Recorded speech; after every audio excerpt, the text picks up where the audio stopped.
Muito bem-vindos. Eu queria ver com vocês, meus queridos, algo muito curioso. A gente sabe que cada pessoa tem desafios na sua vida. Todos nós.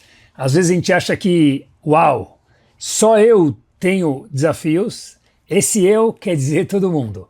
Eu tenho os meus desafios, mas cada um tem o seu. Agora, olha que interessante, pessoal. Igual que cada um de nós tem nossos desafios, os nossos sábios nos ensinam algo genialmente power, que é o seguinte, que a geração também tem o seu desafio específico. Ou seja, eu tenho o meu desafio, cada um de nós tem os nossos desafios de vida, e a nossa geração é peculiar ao desafio que ela tem, diferente da passada e diferente da próxima. Queria começar olhando com um cenário, e a gente consegue entender, acho que isso muito melhor. Se a gente fosse olhar, meus queridos, e a gente ia ver algo assim, master, é o seguinte, tenta imaginar uma criança vestida de 8 anos, com uma roupa tamanho 18.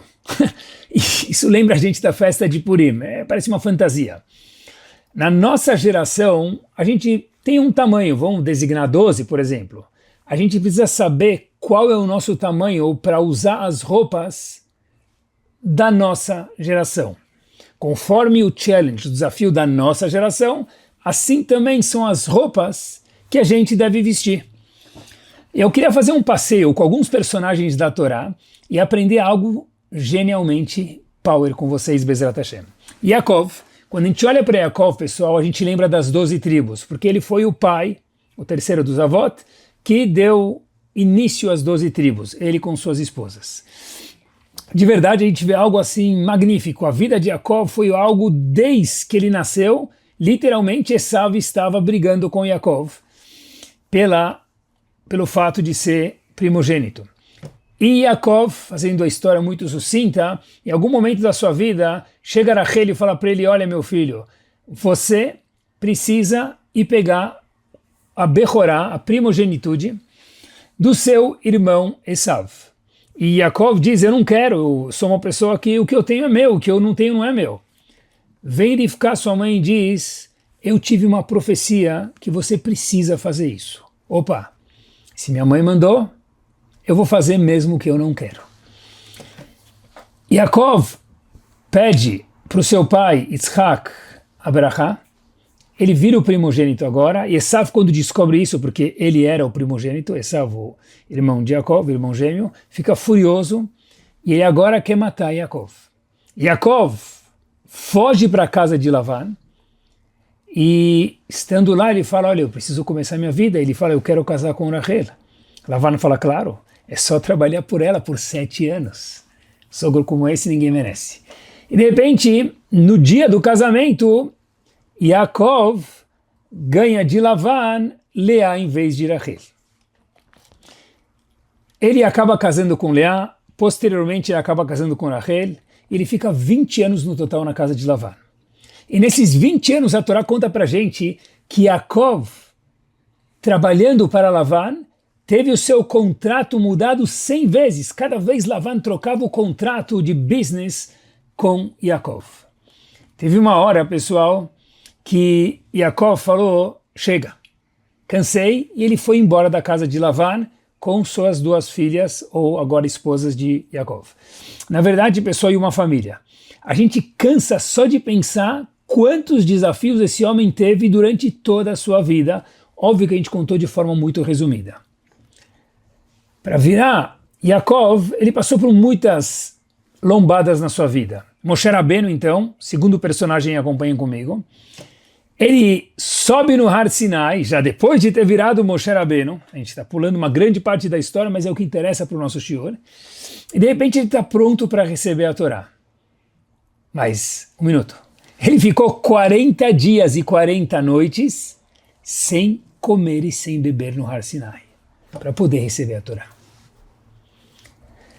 Rabi Akiva, me permitam um terceiro exemplo, e a gente já amarra os 3 juntos, se Deus quiser. Rabi Akiva, pessoal, ele era Akiva e se transformou em Rabi Akiva. Ele morou literalmente na palha. Não tinha colchão, colchão era algo muito luxuoso para a época, Rabi Akiva não tinha isso. Ele ficou 4 anos fora de casa. Não tinha WhatsApp, não tinha mensagem, não tinha foto, completamente desligado de casa. Depois ele virou Rabi Akiva. De uma forma muito curta, pessoal, qual que é o denominador comum desses 3 gigantes que a Torá apresenta para a gente, dentre outros? Dá até medo de falar, mas é óbvio que um dos pontos powerzíssimos que Rabi Akiva, que Moshe Rabbeinu, que Yaakov, cada um com seus méritos, teve, foi o empenho e o esforço giant que esses homens tiveram.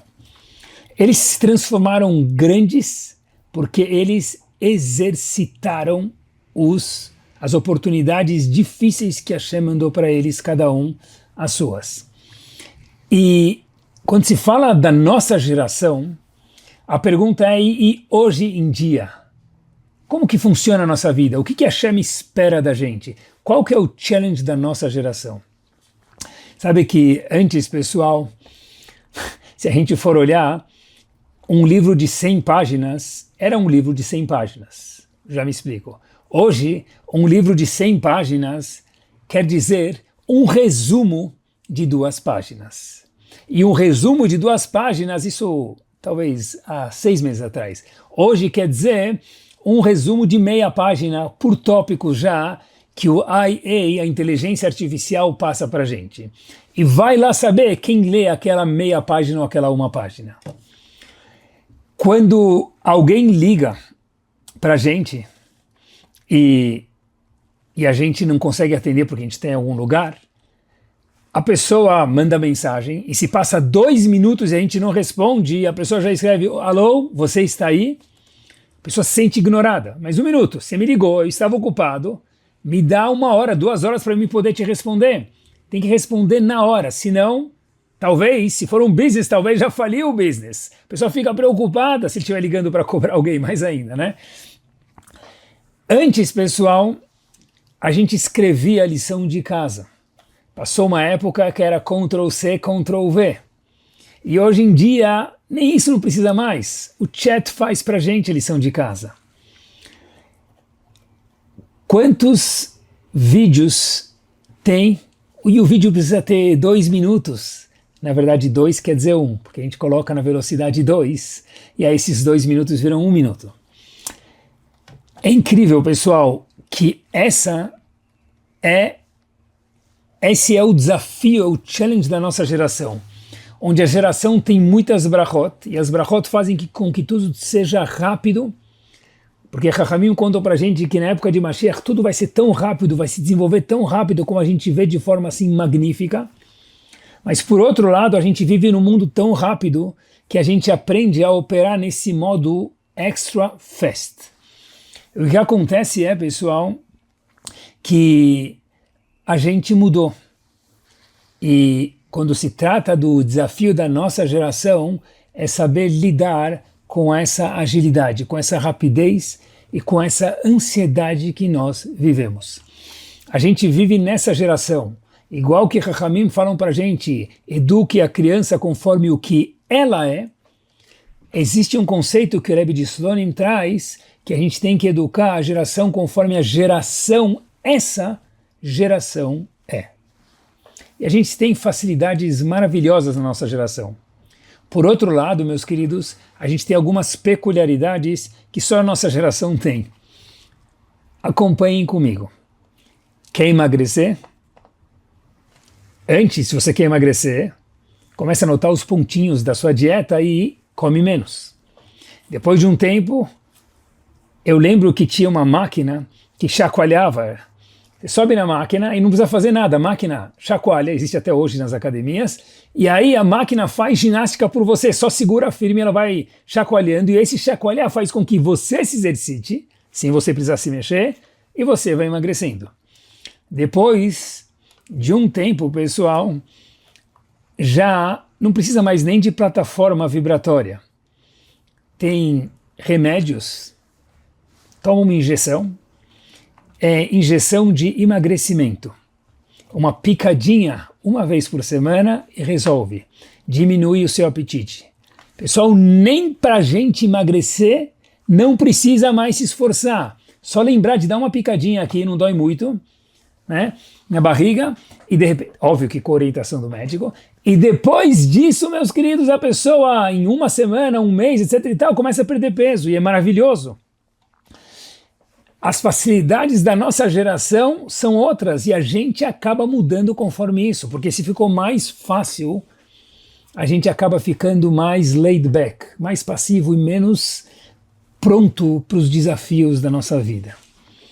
E um conceito curioso, pessoal, é o seguinte, que na vida de cada um de nós, a gente veio para cá com um propósito. A gente pode comer, a gente deve se divertir, a gente deve viver muito bem 120 anos com saúde, mas a gente veio para cá, meus queridos, com um propósito.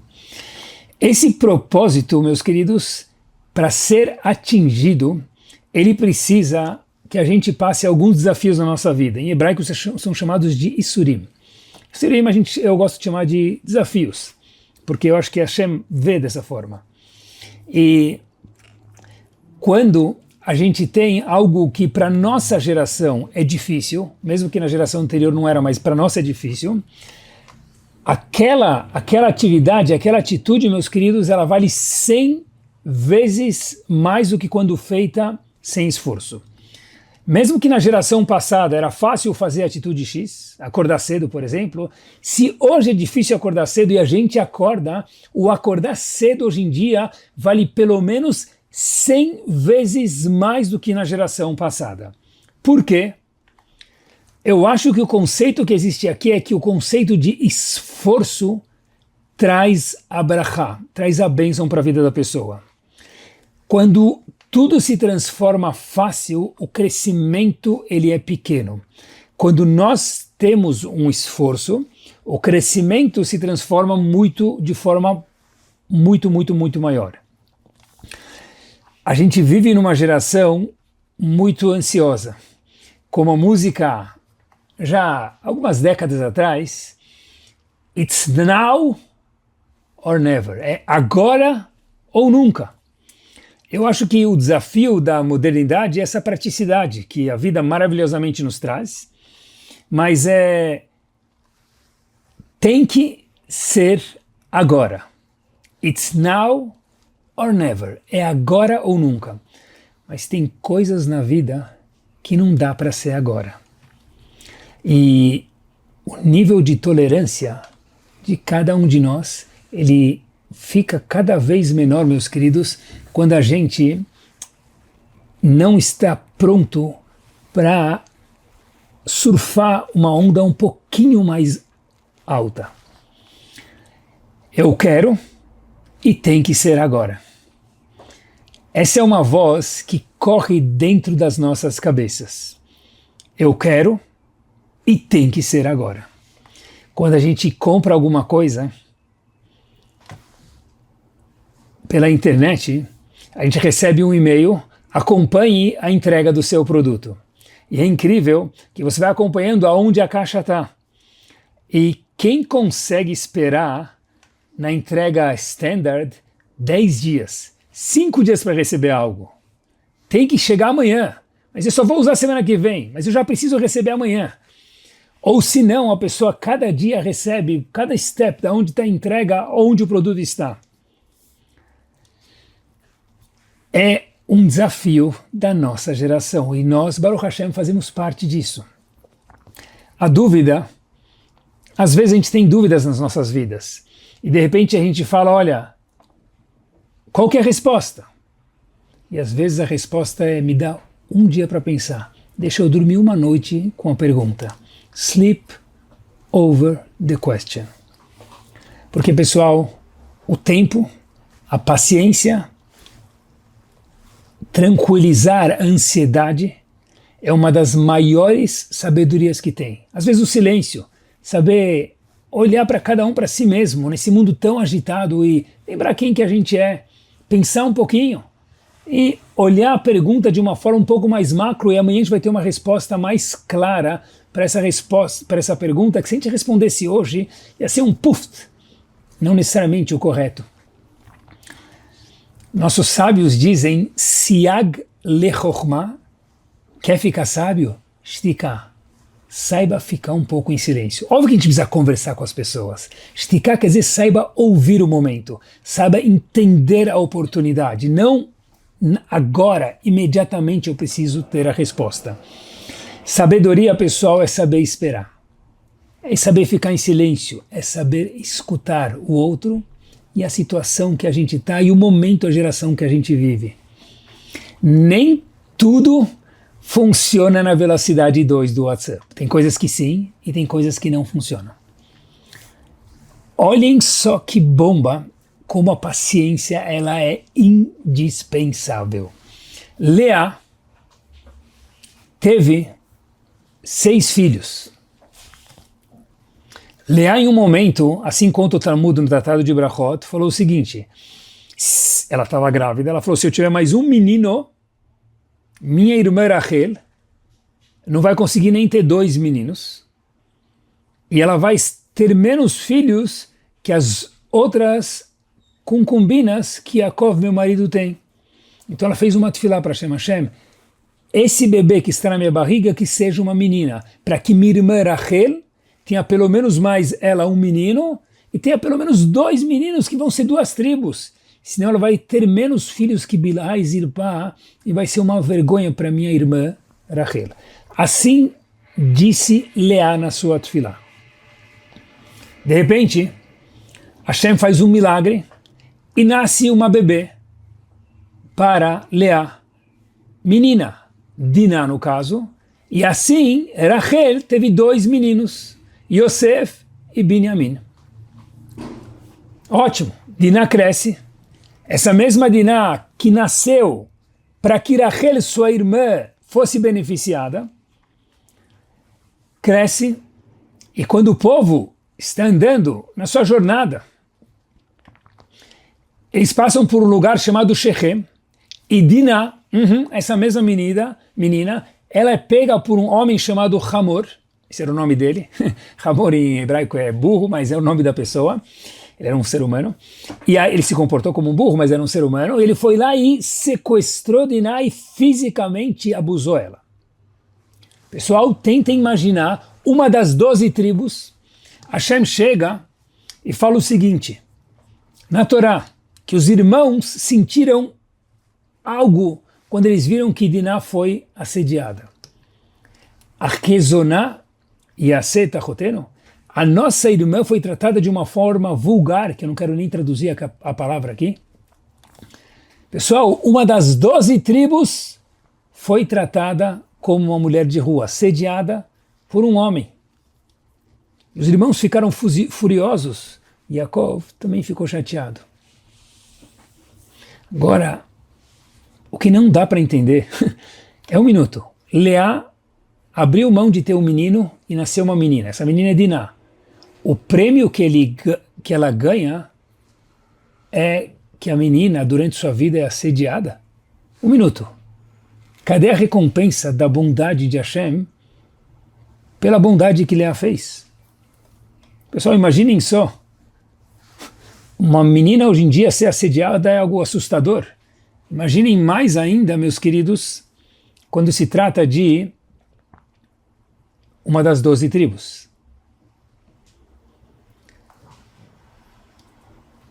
Essa história é muito difícil, mas tem mais uma história na Torá, junto com essa que não fecha. E eu queria apresentar para vocês e aprender algo nada mais, nada menos do que impressionante. Acompanhem comigo, pessoal. Yosef vai morar no Egito. E ele casa no Egito. Ele tem 2 filhos. Esses 2 filhos acabam sendo as 12 tribos do povo Yehudi. Parte das 12 tribos, Efraim e Menashe. E cada vez que a gente vai dar uma brachá para os nossos filhos sexta-feira à noite, a gente fala Yesimecha Elohim, que Efraim, que Menashe, que vocês, nossos filhos, sejam igual sexta-feira à noite, depois do Kiddush Shabbat, tem um costume do pai e a mãe dar uma brachá para os filhos, que se forem meninos, que vocês sejam igual a Efraim e Menashe. E se vocês forem meninas, igual as Imaot, igual as matriarcas. Mas um minuto. Yosef é o único dos meninos das 12 tribos que teve 2 filhos, esses 2 filhos viraram parte das 12 tribos. Todos os outros filhos de Jacó, cada um era um filho e ele foi nomeado como uma das tribos. Porque Yosef teve o mérito de ter 2 tribos em vez de uma, igual todos os outros irmãos. E pior ainda, pessoal, ele saiu da sua casa com 17 anos de idade e casou com 30, ou seja, depois de passar 13 anos no Egito, assim conta a Torá pra gente, sozinho, longe de tudo, ele tem o mérito de ter 2 tribos? Não faz sentido. Porque, pior ainda, ele casou com uma mulher do Egito que a gente nem sabe quem é. E um minuto, essa mulher que não é igual Sará, Rachel, Rivka, Leá, de repente, ela é mãe de 2 tribos? A história não fecha. Parece que não. Porém, tem um Midrash chamado Pirkei de Rabi Elazar, que foi de autoria de Rabi Eliezer ben Hurkanus. Ele diz algo fascinante, diz o seguinte, pessoal, que essa menina que Yosef casou no palácio, no Egito, chamada Osnat, era nada mais, nada menos do que a filha de Diná com Shechem. O Midrash conta pra gente que um anjo, de forma orquestrou que essa menina, Diná, foi, na história que a gente contou há 1 minuto, 2 minutos atrás, foi sequestrada, seduzida fisicamente por Shechem, filho de Hamor, e de repente esse homem foi lá e o que ele fez? Teve uma menina com ela. Mas esse era o prêmio de Leá, a gente perguntou? Foi um prêmio. Porque, pessoal, essa menina acabou casando com Yosef. No fim, Yosef acabou casando com quem? Com a filha de Leá. Agora sim, Yosef acaba casando com a filha de Diná, melhor dizendo, que Diná, por sua vez, era filha de Leá. Mas, pessoal, presta atenção.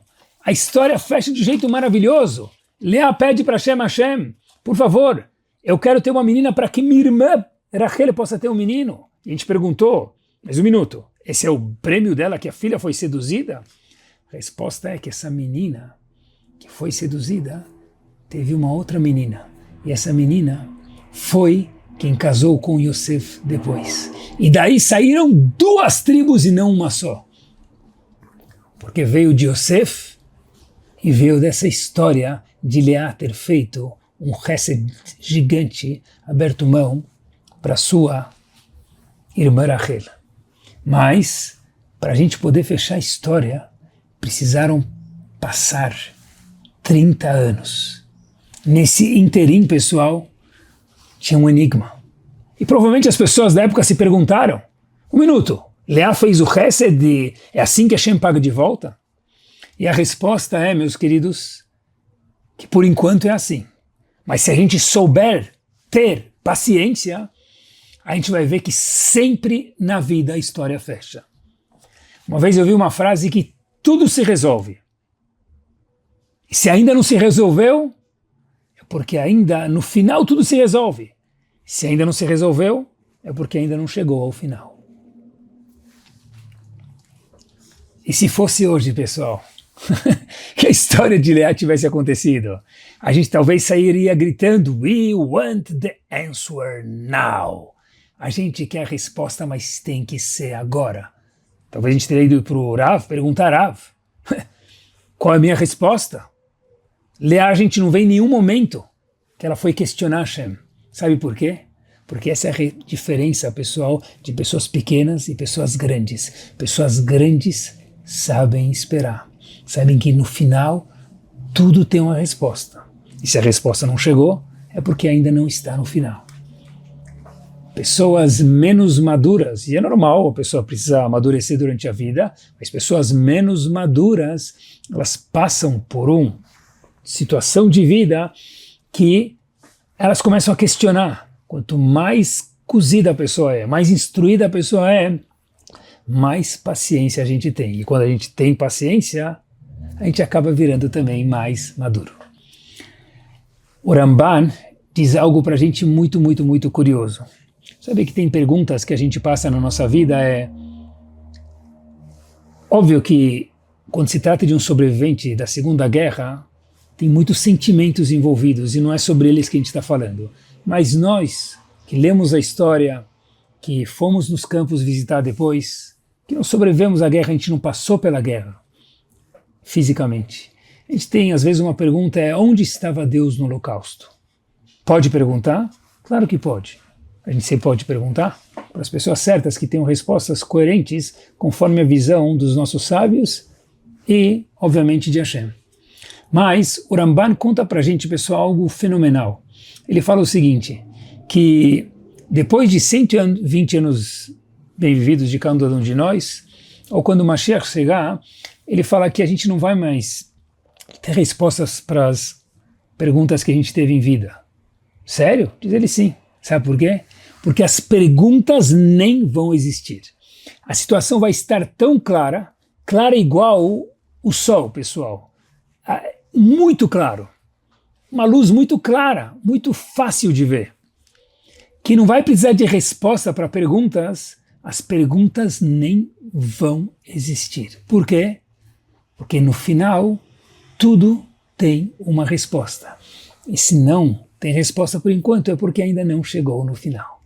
Mas para isso, é um trabalho difícil na nossa geração, a gente precisa saber esperar. Paciência é um must. Hay que tener paciência. Talvez é por isso que o Talmud diz para a gente Lo matzati laguf tov elashtika. Uma das coisas mais maravilhosas que tem, a coisa mais maravilhosa que tem é o silêncio. Silêncio às vezes não quer dizer ficar quieto, pessoal, não é não saber conversar. Silêncio é saber escutar a situação. Silêncio é saber se escutar na situação. Silêncio é saber escutar a geração. Silêncio é saber ser maior.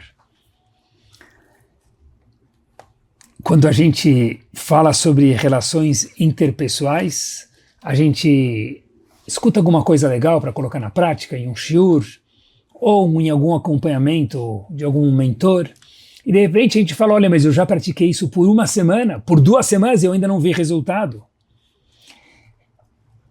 Qual a resposta? Que 2 semanas é pouco. Continua, que certeza você vai ver resultado. Quando se trata de estudo de Gemara, meus queridos, eu já estudei Gemara há 6 meses, 1 ano, e de repente a gente escuta os Gdolim, os gigantes da nossa geração, dando uma instrução para o povo em relação à educação, em relação à internet, em relação à alimentação, em relação a tzniut, a recato, em relação a muitas coisas. E a gente começa já a discutir, porque eu já estudei, então eu já posso discutir. Eu posso perguntar para aprender, mas discutir? Mas, Rabino, eu já estudei 1 ano. Habibi, tenha paciência. Eles estudaram 50 anos, 100 anos, a vida deles é Torá. O fato que eu estudei 1 ano, então eu já tenho que saber tudo. Eu tenho que ter paciência. Eu preciso saber esperar. Nós precisamos saber esperar. Nem tudo a situação é de flash. A gente precisa apostar no amanhã. Sabe que está na moda hoje fazer implante para cabelo. Vou cobrir aqui o meu. A gente precisa fazer implante para cabelo, né? Está na moda hoje em dia, não precisa fazer, mas está na moda.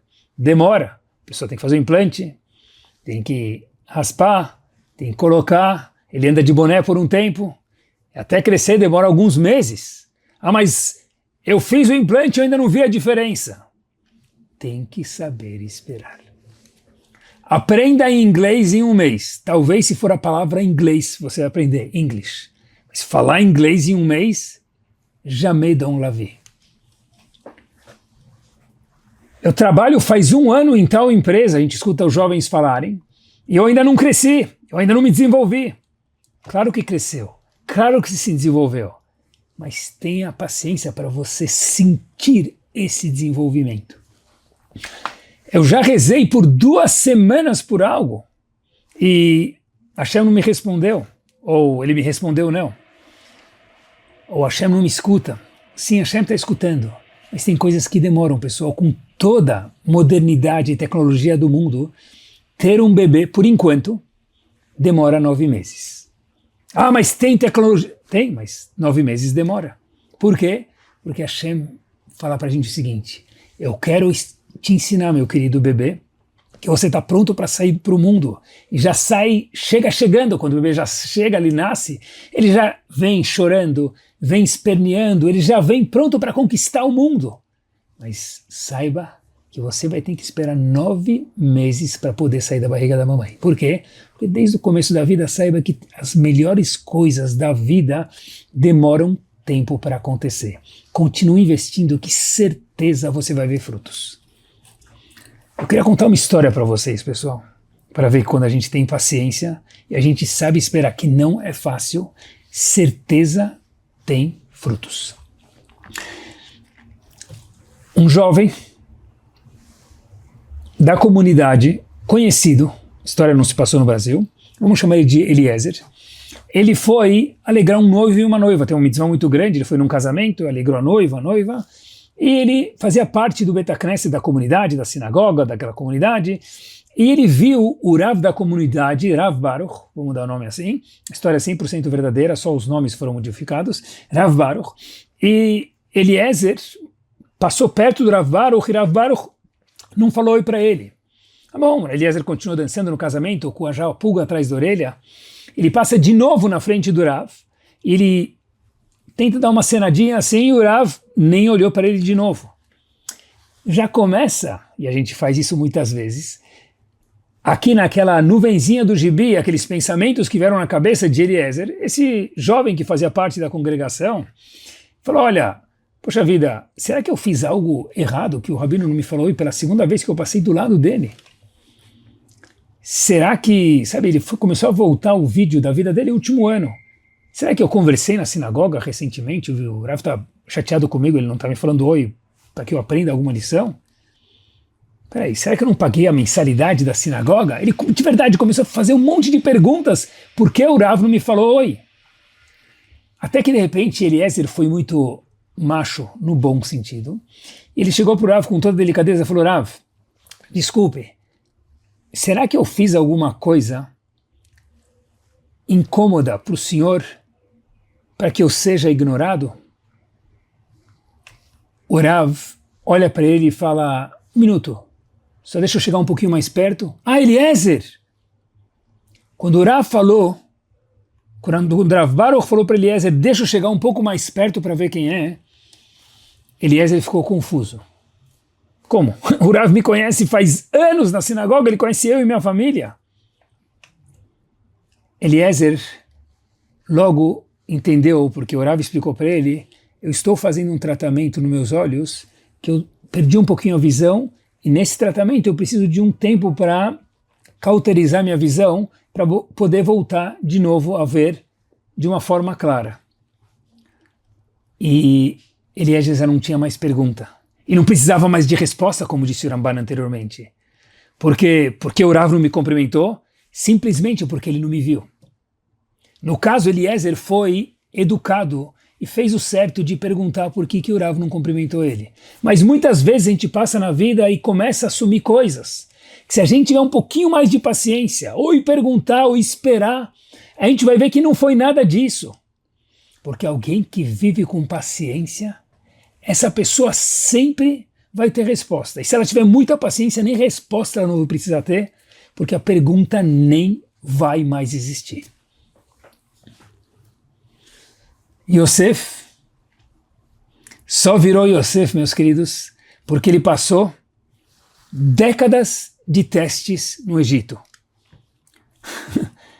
Se ele fosse passar uma semana no Egito, 2 semanas de férias ou com um programa de não sei de onde, ele teria sido José, mais um José da vida. Para ele virar Yosef, Yosef Atzadik, o único, ele teve que passar aquelas décadas de testes no Egito e teve que ter paciência. Mas valeu a pena? Pergunta para Yosef, é óbvio que valeu a pena. E até para saber, pessoal, quando a gente tem que ter paciência, de verdade, pessoal, a gente tem que ter paciência mesmo. Sempre. Tem casos que ter paciência é não ter paciência. Mas a gente tem que ter paciência para pensar ponderadamente para depois falar, aqui não é um momento de ter paciência. Explica melhor? Claro. Olhem só essa história verdadeira que se passa na década de 40 em Jerusalém, perto de Jerusalém, melhor dizendo, em Bnei Brak. No dia de Rosh Hashanah, na sinagoga onde o Chazon Ish fazia tefilá. O Chazon Ish estava fazendo tefilá no dia de Rosh Hashanah, e a mitzvah de Rosh Hashanah é o shofar. O Chazon Ish escuta um pai falando para uma criança pequena, espera mais alguns minutos, escuta o shofar, depois você vai para casa para comer. A criança falava, mas Abba, eu estou com fome. E o pai falou de novo, escuta só o shofar, depois você vai para casa comer. Quando o Chazon Ish escuta isso, ele vai sussurrar algo para o Hazan. E naquele ano, sempre, antes de escutar o shofar, tem um costume de fazer um capítulo Teilim, Lamnatseach Libnei Korach Mizmor, o capítulo 46 do Teilim, 7 vezes antes de tocar o shofar. Naquele ano, pularam esse capítulo do Teilim. E a pergunta é por quê? Isso é Chazon Ish, por quê?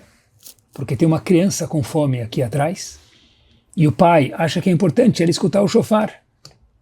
Então, a gente vai ter que ter paciência para escutar o shofar sem esse Teilim, para só depois do toque do shofar fazer o Teilim mais tarde, 7 vezes. Às vezes, ter paciência é não ter paciência. É pular um pouco. Quem vai falar isso para a gente são pessoas grandes, Chazon Ish, Orabanim importantes da nossa geração. Mas para isso a gente tem que ter paciência para analisar a situação e não puf.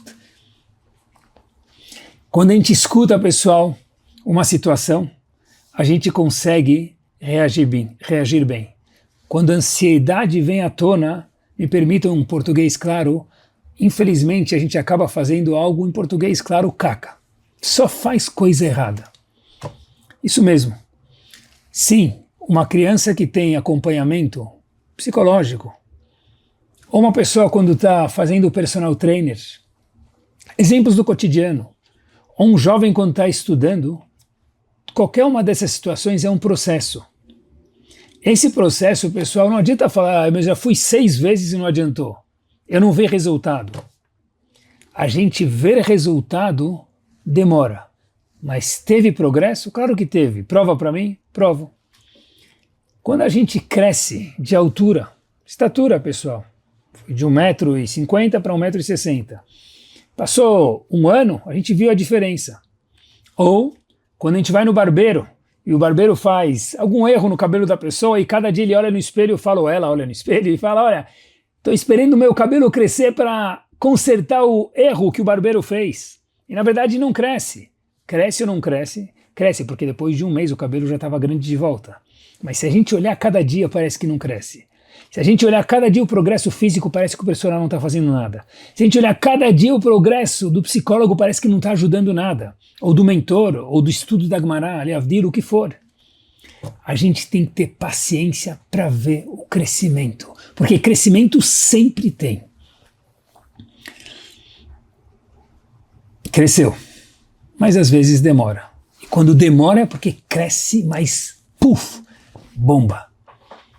Sabe que eu queria contar para vocês que nas yeshivot ao redor do mundo, o estudo principal que a gente chama de Iyun. Iyun é o estudo mais analítico do Talmud, que é o que se faz de manhã nas yeshivot, e à tarde se faz um estudo um pouco mais rápido, chamado Bekiut, que é um estudo menos aprofundado. Mas o crescimento, em especial, vem do estudo analítico mais profundo que ele é feito de manhã nas yeshivot. Só que tinha um menino, que ele foi para a yeshiva, e ele não conseguia fazer esse estudo chamado Iyun, o mais profundo ou analítico do Talmud. O pai dele falou para ele, olha, Habibi, tranquilo, faz só o estudo mais rápido. Em outras palavras, a gente acha o quê? Não vai sair nada de você. Errado. Tenha paciência. Esse menino, pessoal, a gente pode falar isso porque ele próprio contou, foi Rav Chaim Kanievsky Zichrono Libracha. O seu pai Rav Yaakov Kanievsky, mais chamado como Steiper, quando chegou na Yeshiva de Lomje, onde seu filho estudou, ele não conseguia tão bem participar desse estudo de Iyun mais analítico, mais aprofundado. O pai dele falou para ele, olha, você estuda de um jeito, entre aspas, mais rápido, Bekiut, que é o estudo mais rápido. Ah, mas calma, vai chegar a resposta. E Rav Chaim Kanievsky, óbvio, que foi extremamente paciente, e nada mais precisa ser dito sobre esse grande gênio de Talmid Chacham, que qualquer palavra mais é desnecessária.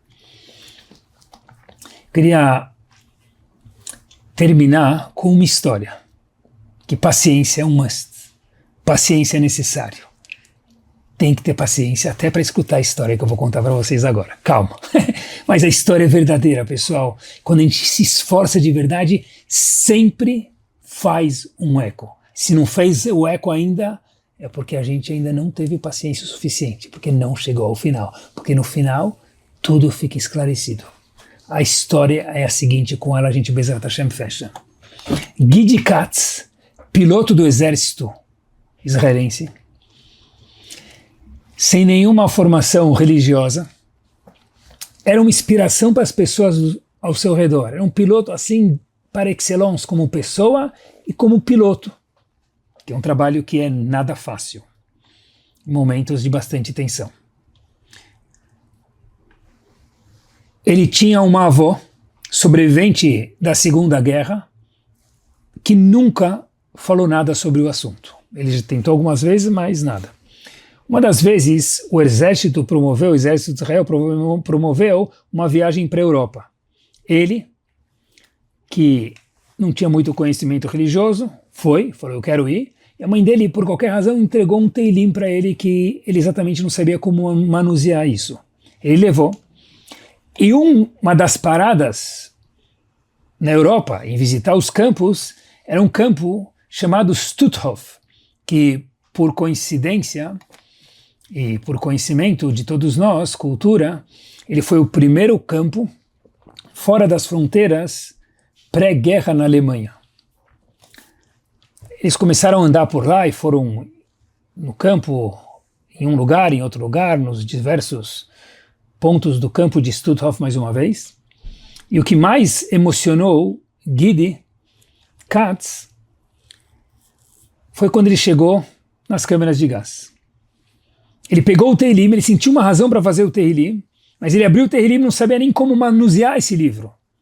Gidi, o que ele fez? A única coisa que ele lembrava era uma música de Simchat Torah. Então ele falou para as pessoas do lado, olha, Sisu vesimchu besimchat Torah, e começaram a repetir essa frase algumas vezes. De repente, pessoal, a mãe dele liga, toca o celular, e ele atende, e a mãe dele pergunta, filho, a gente não se falou ainda hoje, onde você está? Falou, mãe, estou em Stutthof, dentro da câmara de gás, posso te ligar mais tarde? Aí ela disse não, 1 minuto. Ele falou, mas agora não. Ela disse, por favor, 1 minuto, fala com a Safta. Falou, a Safta? Ela nunca falou sobre esse assunto. Disse a mãe, fala com a Safta, fala com a vovó, que era mais uma vez sobrevivente de guerra. Ela pergunta, meu neto, onde você está? Ele diz, eu estou em Stutthof.